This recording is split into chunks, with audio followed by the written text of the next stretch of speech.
शहर के एक इंजीनियरिंग हॉस्टल के कमरा नंबर 102 में चार दोस्त रहते थे। कबीर, मनप्रीत, राहुल और अमान। रमजान का महीना शुरू हुआ तो अमान का उत्साह देखने लायक था। लेकिन हॉस्टल की जिंदगी घर जैसी नहीं होती। सुबह के 3 बजे जब पूरा हॉस्टल गहरी नींद में सो रहा होता, अमान चुपचाप उठता, ठंडे पानी से वजू करता और मेज पर रखे सूखे बिस्किट या बचा हुआ ठंडा पराठा खाकर अपनी सहरी पूरी करता। एक रात राहुल की आंख खुल गई।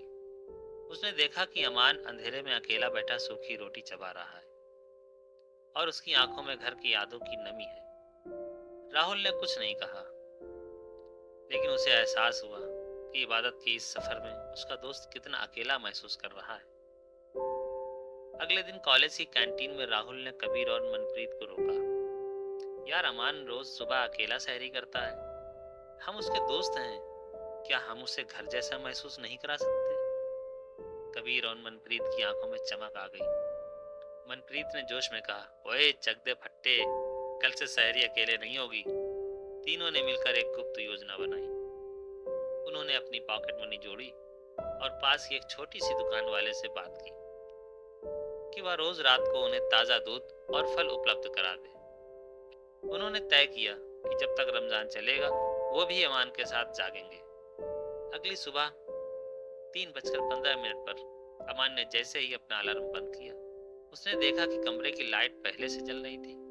मेज पर गर्म दूध का पतीला रखा था, कबीर फल काट रहा था और मनप्रीत पराठों पर मक्खन लगा रहा था। अमान हैरान रह गया। तुम लोग इतनी रात को क्या कर रहे हो? राहुल ने मुस्कुराते हुए कहा, भाई रोजा तेरा है पर सहरी हमारी भी है। अकेले अकेले सवाब कमाओगे क्या? अमान की आंखों से आंसू छलक पड़े।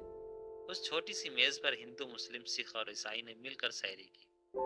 उस दिन अमान को भूख का डर नहीं, बल्कि दोस्ती का सुकून महसूस हो रहा था। रमजान का आखिरी जुमा, अमान शाम को जब मस्जिद से नमाज पढ़कर लौटा तो उसने देखा कि हॉस्टल की छत पर एक दस्तरखान बिछा हुआ।